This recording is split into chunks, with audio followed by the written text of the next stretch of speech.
Legend has it that vegetables were better before. So we are going to go back in time and visit the hallowed French Academy of Agriculture.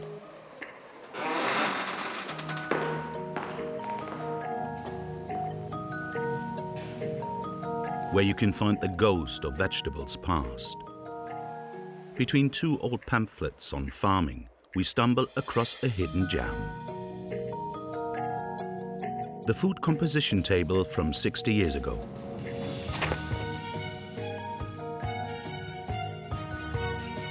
It shows the exact amount of vitamins and minerals that every fruit and vegetable contained at the time of writing.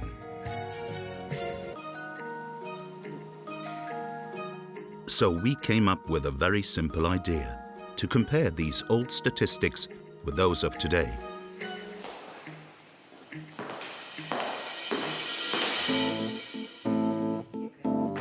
This information is no longer kept in old paper books. It is now kept on the internet. We discovered a little-known fact. Fruit and vegetables have lost some of their vitamins and minerals. Take green beans, for example. In 1960, they contained 65 milligrams of calcium for every 100 grams. In 2017, they contain no more than 48.5 milligrams. That's a quarter less calcium. The same thing for vitamin C, 19 milligrams at the time versus 13.6 today. One by one, we examined the 70 most consumed fruit and vegetables and compiled the results into this table. The results show a dramatic deterioration. In the space of 60 years, all 70 fruit and vegetables have lost an average of 16% of their calcium, 27% of their vitamin C, and almost less than half of their iron levels. For several years now, an American researcher has been warning us about this loss of nutrients. So, best of luck. Thank you. Et merci à Monsieur Davis, que vous pouvez applaudir.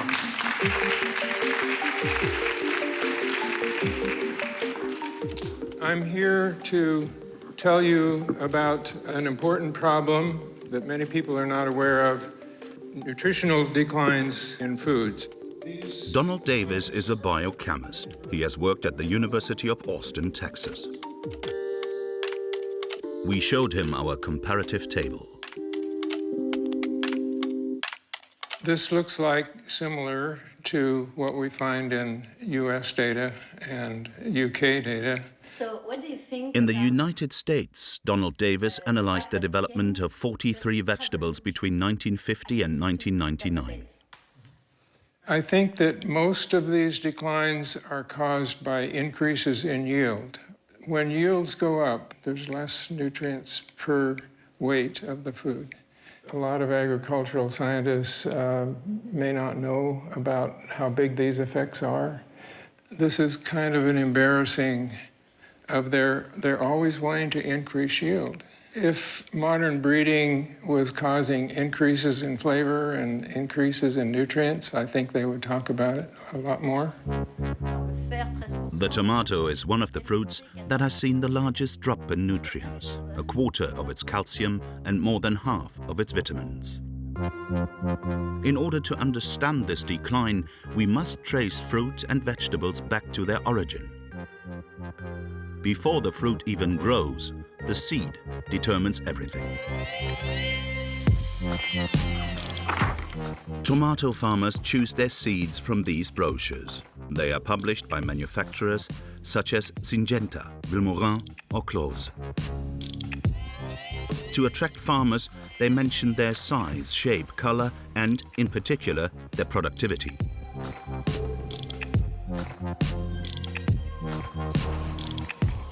But most importantly are the letters HF1, which signifies a first-generation hybrid. And that's how we get a hybrid.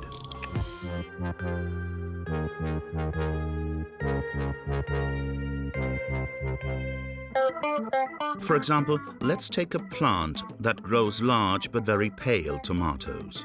We cross them with a plant whose tomatoes are red but too small. By combining these two varieties, we create what is called a hybrid, a plant that possesses both the genes of a large tomato and a bright red tomato. For 50 years, scientists from all over the world have been developing these hybridizations to create tomatoes that can withstand all sorts of bumps and bruises. You've heard of crash tests on cars. Here are crash test tomatoes.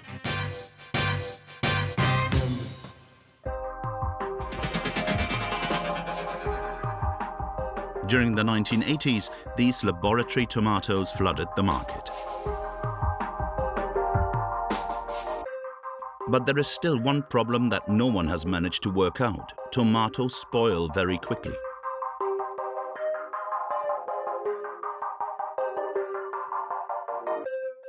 Until the day scientists invent the eternal tomato.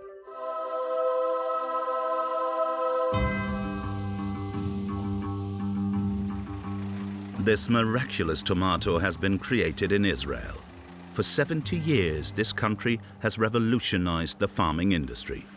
It has managed to grow fruit and vegetables in the middle of the desert.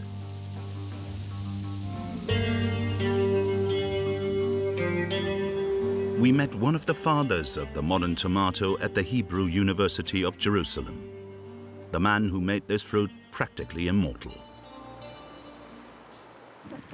Good morning. Good morning. Nice to see you. Yes. Hi. Good morning. Haim Rabinovich. We go straight to the farm. Yes. At 79 years old, Professor Rabinovich continues to develop future hybrids. This is a breeding greenhouse, so each plant is different. And I say, wow, this plant, it looks stronger than this one, for instance, and definitely more than this one. We look for these differences in order to develop something which is better than the existing material. The best tomatoes are those that are well adapted for commercial production. Because although the researcher and his assistant may well be university lecturers, they also work for private corporations. Their research is currently funded by French seed company Vilmorin. It's owned by them. I cannot give it to anybody else. This is exclusive to them. You're the only one that got into this greenhouse. Beside you, no one can get here. They need to develop a tomato for southern European countries. Here there is a big one, look. Vilmorin are looking to have a winning hybrid in the Balkan market, which have a fruit size around 300 grams. Tomatoes as big as grapefruits that must grow on horizontal vines. This is the cluster which the flower are organized. Usually the cluster has 3 dimensions. The fruit grow in every possible direction. People like today what we call a fishbone cluster. From packing point of view, if you have 3 dimensions, it's very difficult to pack in a box. When you have a 2 dimension, you can put one on top of the other, and it's much easier. To create this hybrid, they have to cross 2 plants by placing pollen from one plant onto the flower of another. Here is the way you extract pollen. You need to come to the open flower. This is what we call artificial bee. Actually, you know what it is? It's an electric toothbrush. That we just remove the brush and put a hook on top of it. You can see at the bottom, you can see yellow dust. And in 2 days, I will come with the pollen, and I will make the pollination. How many crossing you make for to have one hybrid at the end? To make a commercial hybrid, probably 400. 400 like that? 400 every year. Sometimes it's coming only from the 3rd year, so you can go to huge numbers. That is how, after thousands of cross-pollinations in the early 1990s, Haim Rabinovich and his colleagues invented the eternal tomato. This innovation has transformed the world market. Why you begin to work on the long shelf life? Because of this waste of 40% of the yield. Before this mutation, the limit was 2-3 days, 4 days at the most. When we exported tomatoes to Europe, and we exported a lot of tomatoes, we used to fly it by airplanes. Because if it has to go by boat from Israel to Marseille, the tomato will be mushy. Nobody will touch it. To extend its shelf life, the professor had to defy the laws of nature. The purpose of this tomato is to disseminate the seed for next generation. So the moment the seeds are ripe, it will fall off the bush, bump into the ground, explode, and all this juice will run all over as far away from the mother plant as possible in order to conquer more territory. We don't want it. It's undesired trait for human beings. And here we have a mutation that seemingly can provide a solution. Here is the Israeli researchers' idea.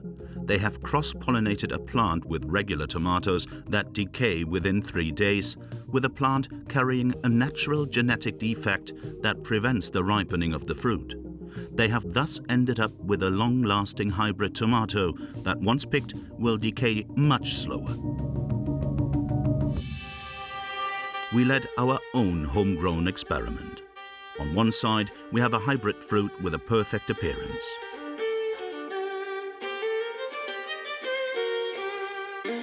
On the other side, an heirloom tomato that has not undergone any hybridization, with its speckled yellow skin and other small imperfections. Now, all we have to do is wait. After 3 days, the two tomatoes still look completely fine. But after a week, the heirloom tomato is no longer fit for sale because of these little black marks. Within 2 weeks, it even starts to go moldy. And what about the hybrid? Unaffected. In 2 weeks, it has not changed at all. Except for one thing. The stem comes off. It was only after day 25 that the hybrid became unsellable, now with mold and softer skin. Without hybridization, it would have looked like this. Its shelf life has therefore gone from 3 days to almost 3 weeks. But just like any deal for eternal youth, there is a price to pay. You can taste them.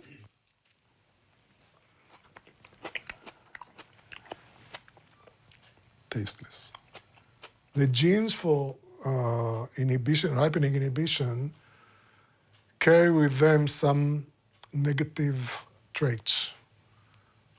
For instance, flavor. The taste deteriorates. And they were less nutrient, but... I don't know because we never measured it. Only later, in the 90s and the early 2000s, we started looking into the quality traits. I offered a project like that to many seed companies. I even gave it a name. I called it ACE tomato. Why ACE? Vitamin A, C, and E. And I said it will be much healthier tomato. We don't have it in supermarkets, this variety. The industries, they don't care. These manufacturers that Haim Rabinovich refers to are big names in the seed industry, such as the business Hazera, which has earned millions thanks to the long-life tomato. In 2003, this Israeli company was bought out by Limagrin, a multinational corporation with a turnover of over $2.5 billion. After acquiring Hazera, the company became the world's second biggest producer of tomato seeds. Hazera test out their new varieties in the Negev desert out in the middle of nowhere. Yaron Giras is global head of the tomato department. Yael Rosenfeld is head of the communications department. This is for you, and then you put those two. This is our protocol for sanitation.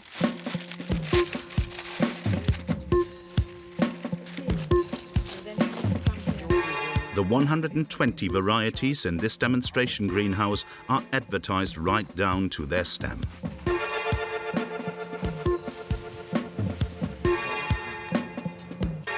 I'm going to show you, for example, tomatoes that we call it lamia. This is a very famous tomato in Turkey today. It's the green part of the tomatoes. It's like a mustache, you know? There is a special gene for this mustache? Yes, yes. So you see very, very nice color, very firm tomato. It's coming from the long shelf life family also. You mean it has a long shelf life? Genes, yeah. Genes? Inside, What yeah. is the percentage of all your variety that has long shelf life? I didn't calculate, but I assume today around 50-50. Long shelf life has a problem for the taste. Long shelf life, for a long time, we saw that it was influenced to reduce the taste of the tomato. And now we are going back and try to increase the taste again of the tomato. And Yaron Giras wants to prove it to us. In his opinion, the long life gene doesn't necessarily mean a lack of flavor. You like tomato? Yeah. Not everybody likes tomatoes, you know? Yes, I like tomato, but it's hard to find a good tomato right now, nowadays. Okay. Taste? Okay. Like a little bit We said acid, not all the tomato need to have a taste, because if you add olive oil and salt, you don't need taste.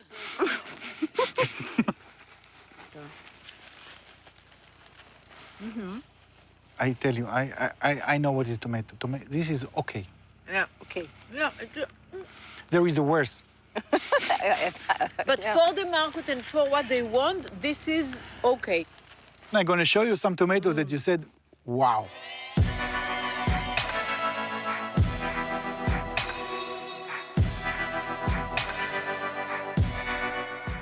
And I want you to taste this special Maggi and to tell me if you feel the different. תביא לי איתו. שנראה מה היא טוענת. לא טעים? לא, כי אני לא יודעת אם היא לא נראית מגי אמיתית עוד. היא לא נראית מצ'ור. C'est pas flagrant? What do you think? Different taste. It's not good as I want it to be, Yeah. because it's starting. The cultivation just start. Yes. You see, you are the same people. We will come back to the taste, but what about the nutrients? Very little gel. What we're looking more and more is to have a good color, a good firmness, and a good taste. And The nutrients in tomato are still, it's a small player in the market. For cooking in Italy, for cooking. Is the hybridization of tomatoes one of the reasons for the loss of nutrients? In the south of France, in Bellegarde-du-Razès, Jean-Luc Borrol is one of the last artisan seed sellers in the country.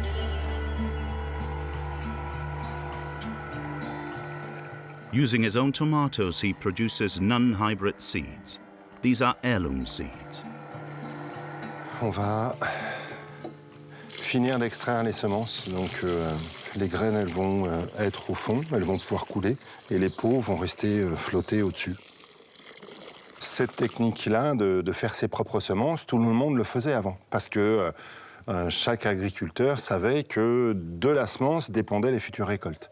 Donc c'était vraiment quelque chose que chaque agriculteur faisait avec soin, simplement parce que, ne serait-ce que pour pouvoir manger, il fallait vraiment... le plus important, c'est la semence. Et maintenant, ils ne le font plus, parce qu'il y a des grandes entreprises qui le font pour eux. Donc c'est un geste devenu un peu rare. Ouais, presque hérétique.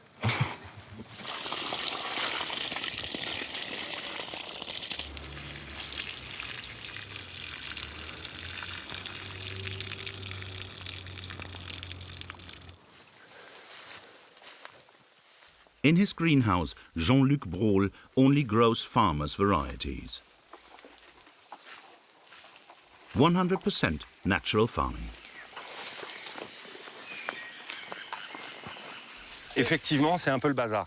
Après, ça donne une impression de bazar parce que j'ai une toute petite surface et que pour rentabiliser cette petite surface, je serre beaucoup les tomates. Je travaille dans la terre, ce qui fait que moi, je mets aucun produit chimique. Je mets aucun produit d'ailleurs.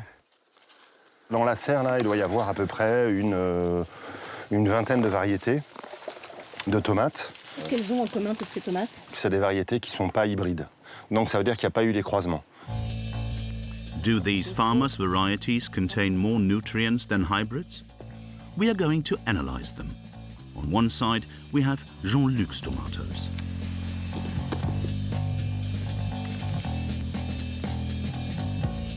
On the other, a hybrid with a similar appearance bought from the supermarket.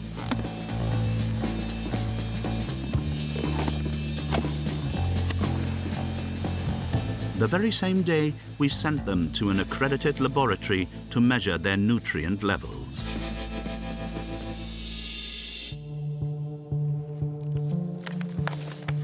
Three weeks later, the results arrive. The hybrid tomato contains a significantly lower level of the 5 nutrients analyzed. It contains 63% less calcium, 29% less magnesium, and 72% less vitamin C. The levels of lycopene and polyphenols, 2 antioxidants that help fight cardiovascular diseases, are 2 times lower in the hybrid than in the farmer's variety tomato.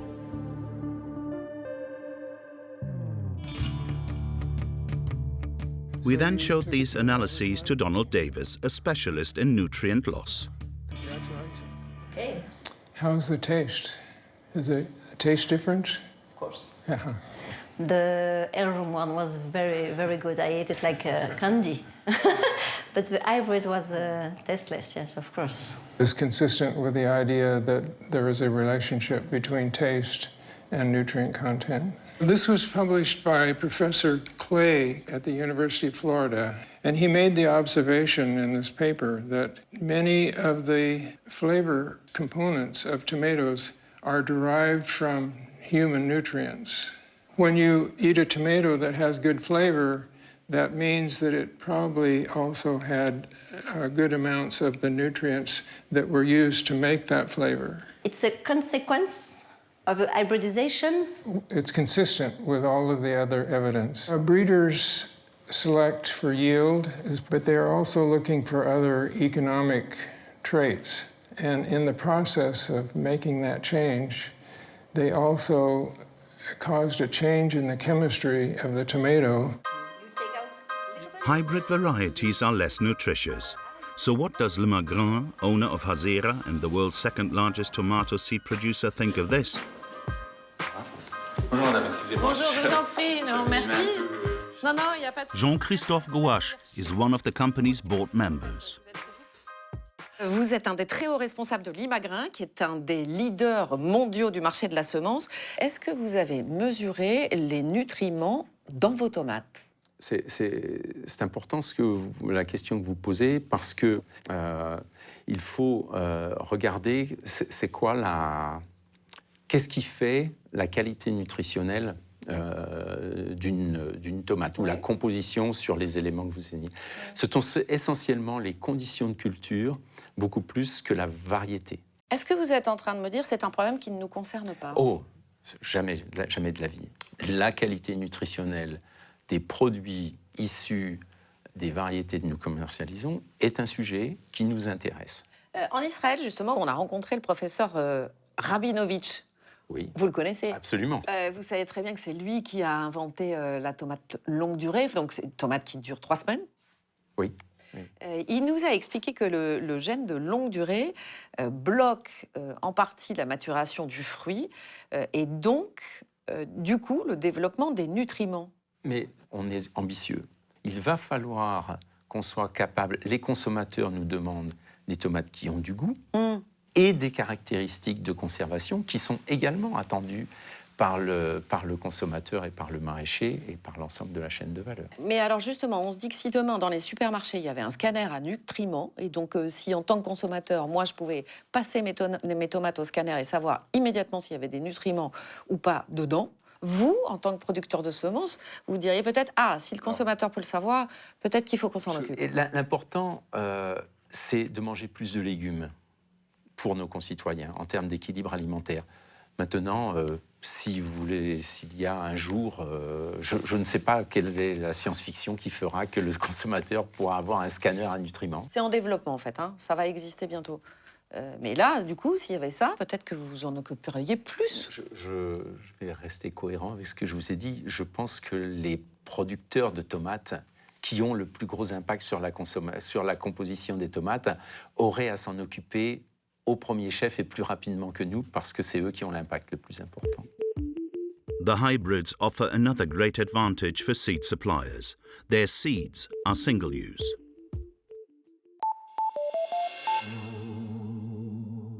If you plant the seed of a hybrid plant, the genes mix, and when the plant grows, it's the luck of the draw.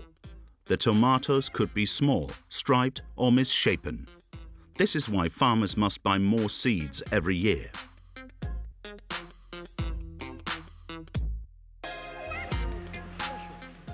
A profitable market, given that the manufacturers sell these tomato seeds at a very high price, like Limagrin in Israel.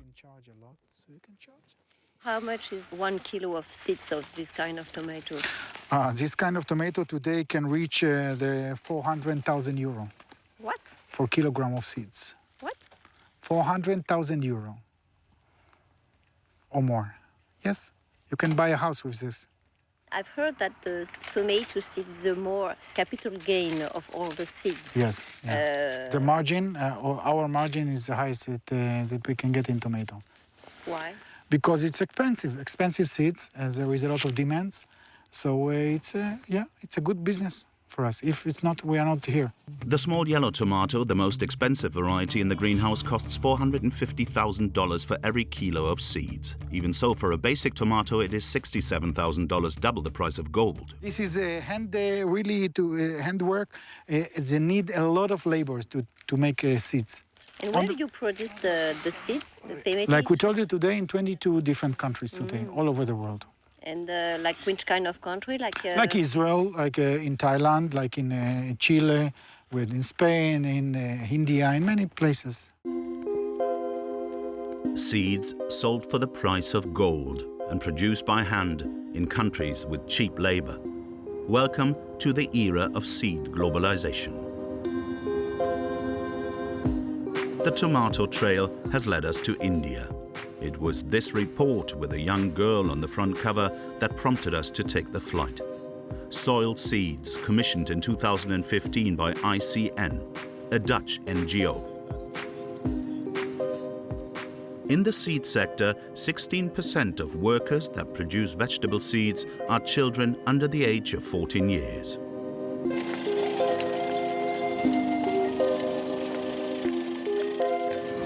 These seeds are produced in the state of Karnataka, in remote villages that are amongst the poorest in the whole country.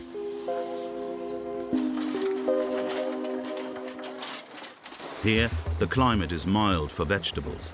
Every year, 160,000 kilos of tomato seeds are produced to then be exported.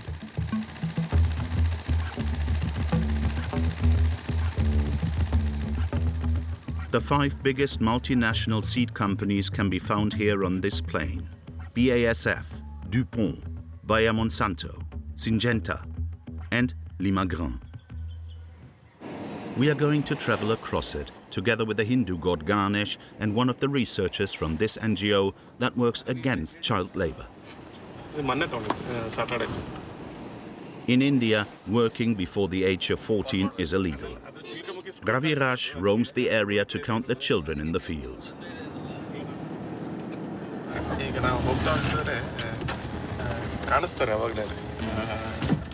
ನಾವು ದೂರಿಂದನೇ ನೋಡಿದಾಗೆ ಅವ್ರ head count ಮಾಡಿಸ್ತೀವಿ at least ದೂರಿಂದನೇ ನಾವು identification ಮಾಡ್ಬೋದು ಅವರು smart ಆಗಿದ್ದಾರೆ ದೊಡ್ಡದಾಗಿದ್ದಾರೆ ಅಂತೇಳಿ right side ಮಕ್ಕಳಿಗೆ ಕಲ್ಲಂಗಡಿ ಬೀಜನ ತೆಗಿತಾ ಇದ್ರು. Along with our translator, we approached the children. These young girls have been hollowing out watermelons for hours in order to remove the seeds. It is 86 degrees Fahrenheit in the shade.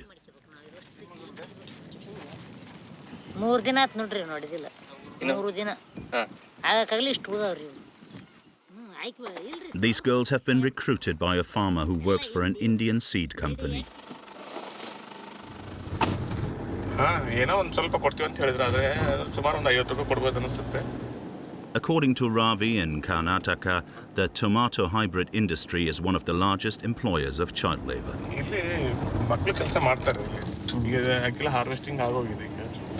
It's the end of the season. The fields are almost deserted, but a little further we notice some figures through the screens of this greenhouse.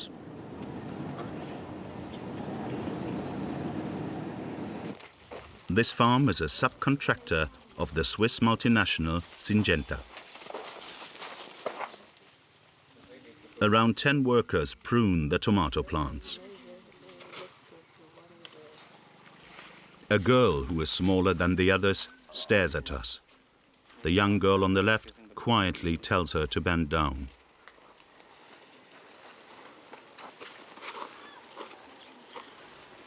Class ತನಕ ಓದಿದ್ದೀರಾ? ನೀವು ಶಾಲೆಗೆ ಹೋಗೋದಿಲ್ಲ, ಒಟ್ಪರಿಗೆ ಹೋಗಿ ಶಾಲೆಗೆ ಹೋಗೋದು? ಎಷ್ಟು ವಯಸ್ಸು ನಿಮಗೆ? 17. ನಿಮಗೆ? ನಮಗೆ 15. ಯಾಕೆ ಶಾಲೆಗೆ ಹೋಗಿ ಕಂಟಿನ್ಯೂ ಮಾಡೋದಿಲ್ಲ? ಇಲ್ಲಿ ಶಾಲೆ ಇಲ್ರಿ, ಅದಕ್ಕೆ ಹೋಗಲ್ಲ.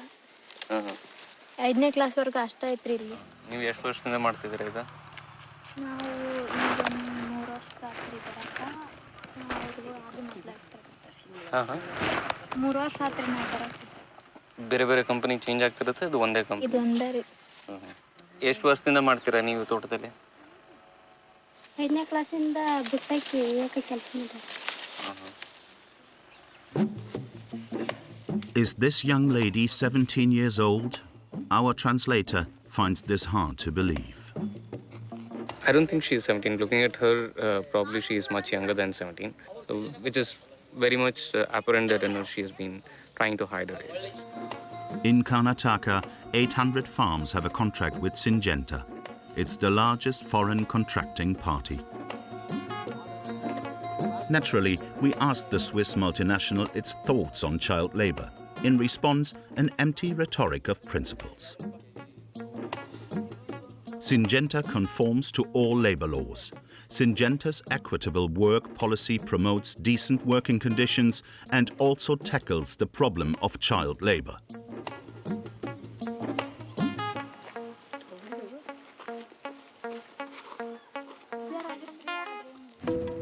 Why are children hired by farmers that work for these big seed companies? Dr. Davuluri Ventakeswalu, author of the report Soiled Seeds, is one of the main experts on child labor in India. For 15 years, this independent research worker has been investigating the production sector of hybrid seeds. The hybridization activity is very, very delicate. It requires a lot of skills. The children are preferred because they can do this repetitive activities very faster than adults. And also they are more obedient, we can say. 2 children can do the work of 3 adults. That is the kind of calculation farmers have. According to this researcher, farmers cut wages for one simple reason: the low prices set by the multinationals. The farmers are struggling actually to have a good profit margin if they have to hire labor and pay good remuneration to the workers. The margin will be very nominal, or sometimes there won't be any margin for the farmers. Davuluri Venkateswalu's battle has begun to pay off. The proportion of children working in the seed industry under the age of 14 has been reduced from 16 to 10%.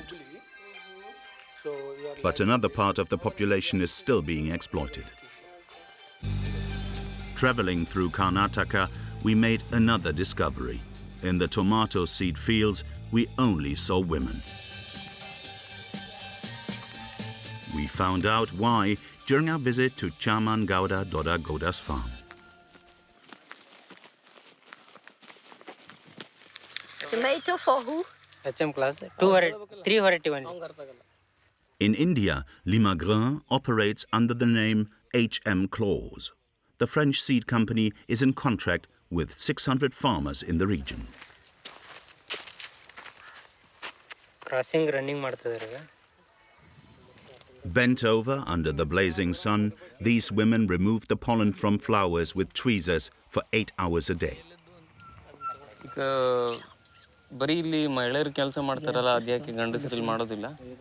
ಅವ್ರ ಗಂಡು ಮಕ್ಳು ಅಂದ್ರೆ ಕಡಿ ಹೊರ್ತಾರ, ಬಂದ್ರೆ ಹಾಕ್ತಾರ, ಬೀಳ್ಸಂದ್ರೆ ಬೀಳಿಸ್ತಾರ. ಆಮ್ಯಾಗ ಸಿಗಂಗಿಲ್ಲ. ಆಮೇಲೆ ಕೂಲಿ ಅವ್ರಿಗೆ ಜಾಸ್ತಿ ರೀ, 300 ರೂಪಾಯಿ ಕೂಲಿ ಗಂಡು ಮಕ್ಳಿಗೆ ಆದ್ರೆ. ಇವ್ರಿಗೆ ಆದ್ರೆ 200 ರೂಪಾಯಿ. Their heads buried in pollen and fertilizers for just $2.80 a day. It is not much, and what's more, it is illegal. In India, employers must comply with the minimum wage. It is 330 rupees in the agricultural industry, the equivalent of $4.80 a day. These women therefore earn 40% less than the legal minimum wage. ಯಾಕೆ ಇಲ್ಲಿ ಅಷ್ಟು ದೂರದಿಂದ ಬಂದು ಮಾಡ್ತೀರಾ? ನಮ್ಮ ಕಡೆಗೆಲ್ಲ ಈ ಕೆಲಸ ಇಲ್ರಿ. ಅಲ್ಲೇ ಭತ್ತ ಕೊಯ್ಯೋದು, ಗೊಂಜಾಳ ಮುರಿಯೋದ್ರಿ. ಮತ್ತು ಅವನ್ ಬಿಟ್ರೆ ಕೆಲಸ ಇಲ್ರಿ. ಅಲ್ಲಿ ಈಗ ಕೆಲಸ ಇಲ್ರಿ. ಅಲ್ಲ ಹೇಳಿದ್ರ ಸೊಂಟ ನಾವು ಇವ್ರು ಹೇಳಿದ್ರೆ ನಾವು ಬರೀ ವೇಟ್ ಹತ್ತೇನೆ, ನಿಮಗೇನು ಅನ್ಸುತ್ತೆ? ಕಣ್ಣಿಗೆ ಕಣ್ಣು ನೋವು ಬರ್ತೈತ್ರಿ. ಇಷ್ಟಿಷ್ಟು ನೋಡಿ ಸುಲುದು ಸೊಂಟ ನೋವು ಬರ್ತೈತಿ. ಐತ್ರಿ, ಅವ್ರು ಹೇಳ್ದಂಗೆ ನೋವುಗಳು ಐತಿ. ಮತ್ತು ಈಗ ನಮಗೂ ಉಳಿಬೇಕಲ್ರಿ. ಕಂಪ್ನಿಯವ್ರ 1 kg ಬೀಜಕ್ಕೆ ಜಾಸ್ತಿ ರೊಕ್ಕ ಕೊಡಲ್ಲ ಸರ. 8,000 rupees ಪರ್ kg. ನಮ್ಮ ಪೇಮೆಂಟ್ ಸರ 10,000 ರೂಪಾಯಿ kg ಆದ್ರೆ ಅವ್ರಿಗೆ ಕೊಡೋ ಸಂಬಳಕ್ಕೆ, ಅವ್ರು ಕೇಳಿದ ಸಂಬಳಕ್ಕೆ ನಾವು ಕೊಡೋದಕ್ಕೆ ಗಿಡ್ದ sir. These farmers say they are forced to break the law because they need another $30 per kilo. Yet in Europe, Limagrin sells a kilo of seeds for an average of $67,000. Are the local Limagrin managers aware of these illegal practices? The following day, we decided to take a little visit to the Indian branch of HM Claws with a hidden camera. We got off to a bad start. They stopped us before we even got close to the building. Company. You are looking for seeds company? Yes, that's it. What's the purpose? What? Purpose. We make a documentary about seeds in Karnataka. Europe means which country particularly? France. Oh, okay. 1 minute. Apparently, being French, like Limagrin, has its benefits. We are invited to enter the staff office Okay, Limagrin. to speak directly with the supervisor. Okay. The man is on the phone with head office. Because we have very strict information, instruction from head office not to allow any people. They are banned from speaking to us, but do not underestimate the famous Indian hospitality. Shall I have lunch first? Lunch? Maybe on y va, non? Manger un peu. Ok, on va voir. We go inside the storage facility where the seeds produced by the Indian farmers are dried before being exported.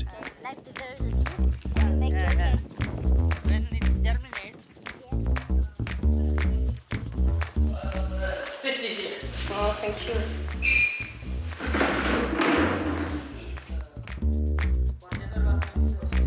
The site managers admit they are fully aware that the farmers do not abide by the minimum wage of $4.80 a day.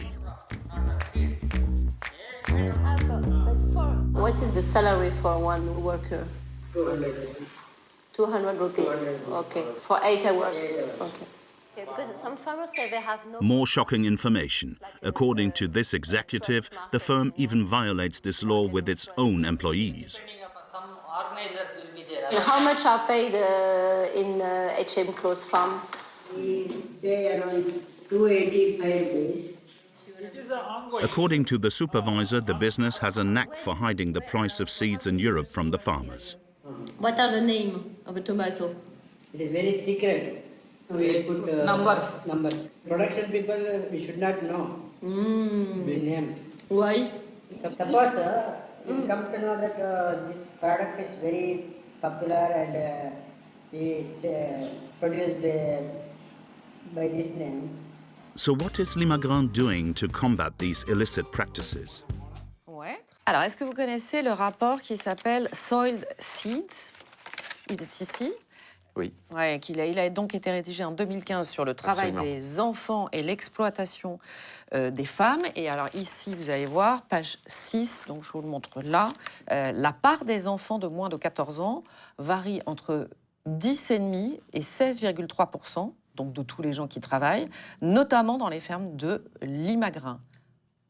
La première chose que je souhaite vous dire, affirmer haut et fort, il n'y a pas de travail des enfants sur les sites de Limagrin. Mais chez vos sous-traitants, qui travaillent pour Limagrin en Inde, est-ce que vous nous affirmez qu'il n'y a pas de travail d'enfants? Nous sommes passés de ces 10 à 15%, et ce n'est pas parfait, à moins de 1%. Et donc toutes les mesures ont été prises. Lesquelles? Des mesures contractuelles, d'interdiction du travail des enfants, tout un travail de formation et d'éducation, de sensibilisation, et ensuite allant jusqu'à des sanctions pour être certain, autant que faire se peut, que le travail des enfants n'existe pas. Autant que faire se peut. Le travail des enfants, Madame Lucet, c'est trop sérieux ce sujet-là. Non, mais c'est très sérieux, c'est pour ça qu'on vous pose des questions. Une tolérance zéro, Madame Lucet. Est-ce que nous pouvons, dans un territoire comme l'Inde, avoir toutes les certitudes? Probablement non. Mais la détermination, elle est sans faille, Madame Lucet. Dans les femmes qui travaillent pour vous, on a vu que les femmes sont toutes payées en dessous du minimum légal, c'est-à-dire 2,50 € par jour contre 4,25 € le salaire minimum. Un commentaire? Je ne peux pas être d'accord avec ce commentaire. Limagrin, avec ce chiffre? Absolument. Mais on l'a vu sur le terrain. Je m'inscris en faux sur cette réalité. Maintenant, je suis certain de notre engagement, Madame Lucet. Parce que moi, je vais vous dire autre chose. Vous vous dites, mais les salariés de Limagrin, ils sont payés au salaire légal en Inde. Minimum légal, je vous le rappelle, 4,25 € par jour en Inde, d'accord? Les salariés de Limagrin, ils sont payés 3,60 €. Et ça nous a été confirmé par un responsable de Limagrin. Les salariés de Limagrin, partout où nous opérons, sont payés au minimum légal ou au-dessus du minimum légal. Vous êtes allé en Inde dernièrement? Je suis allé en Inde plusieurs fois. Mais dernièrement? Non, c'est pas dans mes fonctions aujourd'hui d'aller en Inde. Parce que nous, on y allait dernièrement et c'est les chiffres sur le terrain pour le coup. La réalité de terrain, Madame Lucet, nous la connaissons. Je m'inscris en faux sur cette affirmation. Nowadays, it's almost impossible to find seeds that have not been hybridized or cloned by the industry. Corn, vegetables, rice, wheat, sunflowers, the same modern and uniform plants are being imposed all over the world.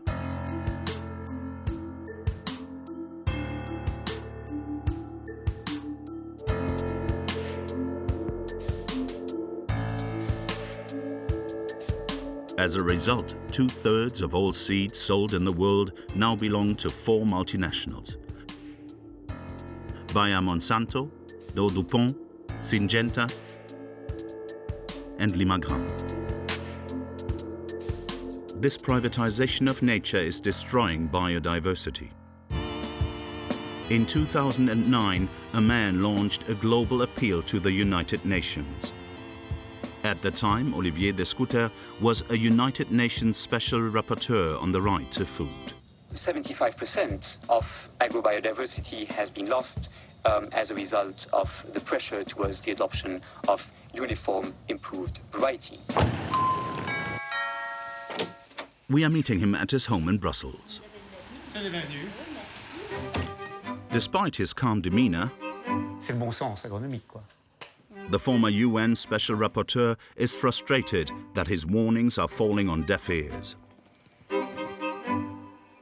C'est un chiffre alarmant, c'est 75% de plantes qu'on a perdues, parce que la biodiversité n'est pas juste un luxe de botanistes, c'est essentiel à la sécurité alimentaire mondiale. Pourquoi? Parce qu'on ne peut pas anticiper à l'avenir le type d'insectes ravageurs qui va se développer, le type de maladie qui peut affecter les plantes, les impacts qu'auront les ruptures climatiques. On a besoin de ce réservoir de solutions pour l'avenir pour faire face à ces menaces que, par définition, l'on ne peut pas entièrement anticiper. Fragile plants is not such a bad thing for the large seed companies, because out of these 4 multinationals that dominate the world seed market, 3 are pesticide manufacturers: Bayer Monsanto, Dow-Dupont and Syngenta. La grande difficulté face à laquelle nous sommes, c'est que les agriculteurs reçoivent une sorte de package. On leur dit, si vous achetez ces semences, ça marche mieux avec ces pesticides, ou ça ne marche qu'avec ces pesticides, et ça marche mieux avec ces engrais. Et donc, on va développer des semences réactives aux intrants. Seeds are a perfect Trojan horse for these chemical products. As a result, 3 million tons of pesticides are sold annually worldwide.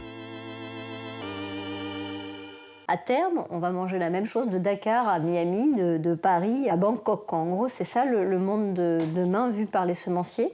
Pendant des millénaires, l'on avait des semences en quantité, en variété très grande, et ces semences étaient améliorées au fil des récoltes, année après année, par les paysans, par des méthodes qu'on pourrait qualifier aujourd'hui d'artisanales. Progressivement, ce travail de sélection et de reproduction a été fait par des firmes spécialisées qui, du coup, ont mis sur le marché des semences permettant de produire des volumes importants de produits agricoles génétiquement identiques. La diffusion à l'échelle mondiale des semences industrielles dont les droits sont détenus par une poignée de grandes firmes transnationales signifie que pour beaucoup de petits paysans des pays en développement, l'agriculture ne sera tout simplement plus viable. Et donc on va assister à une progressive destruction de l'agriculture paysanne à l'échelle mondiale. Today, across the world, citizens and farmers alike are revolting against this programmed disappearance. They demand free seeds, seeds that do not belong to the giants of the agrochemical industry. In France, a number of people are organizing the resistance.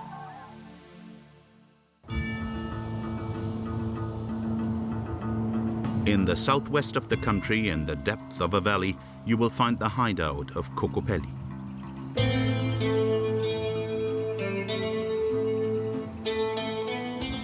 Ananda Guyer runs this non-profit organization. They are trying to protect traditional and forgotten vegetable varieties. Their collection includes 2,400 vegetables that are now rare, such as this beige-colored cucumber Puna Kera or orange Swiss chard. En fait, il y a une diversité de couleurs complètement incroyable et en fait, la standardisation de l'agriculture, elle a vraiment fait le syndrome de l'entonnoir sur les espèces et les côtes de blette, en l'occurrence, pour à peu près tout le monde, une côte de blette, c'est soit vert, soit blanc, généralement blanc à large carde, etc. Alors qu'il y a une diversité complètement incroyable de côtes de blette et qui peuvent donner des couleurs de l'arc-en-ciel comme ça, qu'on n'a pas du tout l'habitude de voir. To help with the preservation of these varieties, Cocopelli has launched the scheme Seeds Without Frontiers. C'est de là que tous les colis pour les campagnes de solidarité comme Semences sans frontières sont expédiés. Donc on envoie tous les ans des centaines de colis partout sur la planète avec des petites fiches techniques. Ça, c'est des retours en fait de plein de projets qu'on a soutenus. Quel pays? Oula, mais là, il y a quasiment tous les pays. On en a en Inde, on en a en Amérique centrale, en Amérique du Sud, un peu partout en Asie aussi. Enfin, vraiment, en fait, ces populations ont été totalement asservies par les multinationales de l'agrochimie, de l'agroalimentaire. Et du coup, ils perdent toute leur variété hyper vite, des fois en l'espace d'1 ou 2 saisons. Et donc nous, ce qu'on fait, mais on est tout petit face à ces multinationales, donc c'est une action assez modeste, mais qui porte quand même ses fruits. La preuve ici, avec tous ces retours, on ramène ces variétés-là et surtout on ramène le savoir avec, modestement encore. On n'a pas la prétention d'avoir la science infuse, mais en tout cas on essaye de les aider à retrouver cette autonomie alimentaire via la reproduction de semences. By conserving these endangered seeds, we are taking back the choice to plant or eat non-standardized fruit and vegetables, which are the best produce for both our planet and our health. But perhaps most importantly, we will liberate the vibrant common good of humanity.